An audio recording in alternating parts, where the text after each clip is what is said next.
very, very, tough question to answer. A lot of parents will have a hard time deciding that. Okay, people, I have a question. Is it better to be at bottom of an Ivy League school, or is it a better option to be at the top of a higher ranked state school?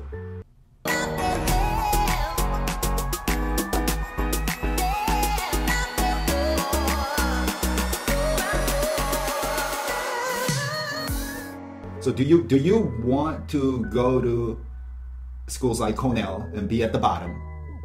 Or do you want to go to schools like University of Michigan, Ann Arbor, and be the top student? Which option is better? Which option would you choose?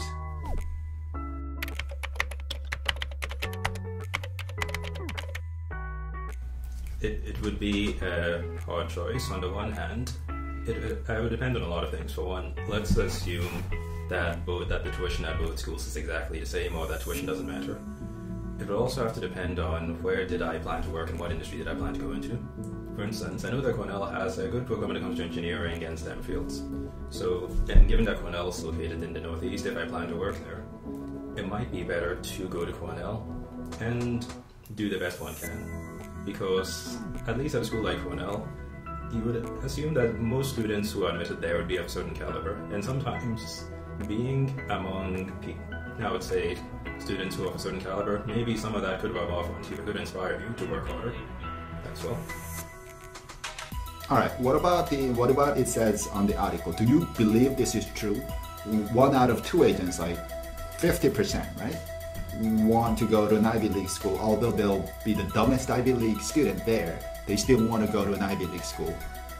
And not want to go to a higher ranked state school. Do you think this is true? What's your experience?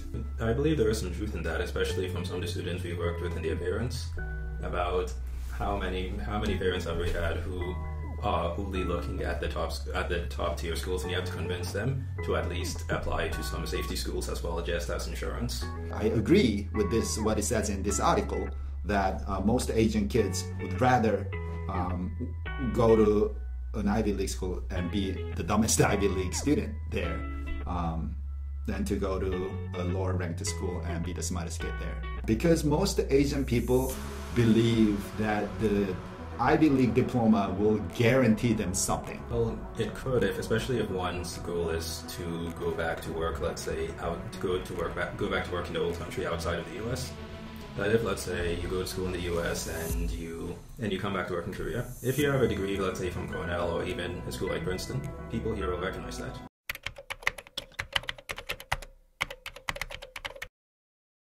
Do you guys know what affirmative action policy for college admissions?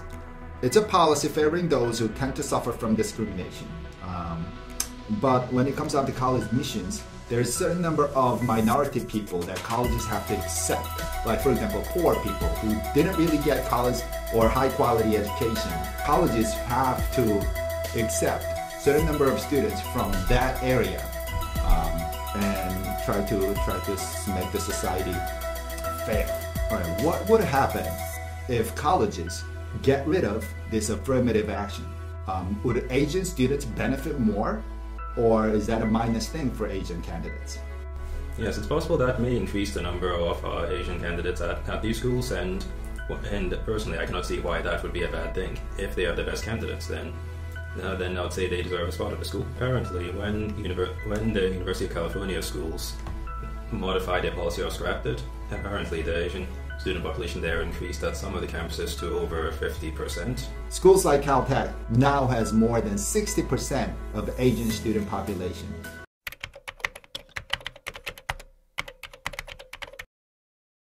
If you're an Asian student, your scores and GPAs has to be a lot higher than other white students out there. Yeah, that is something I've seen as well, and I've read reports about that, and that isn't right, because it shouldn't be the case that they should make someone go to almost twice the distance just to achieve the same results.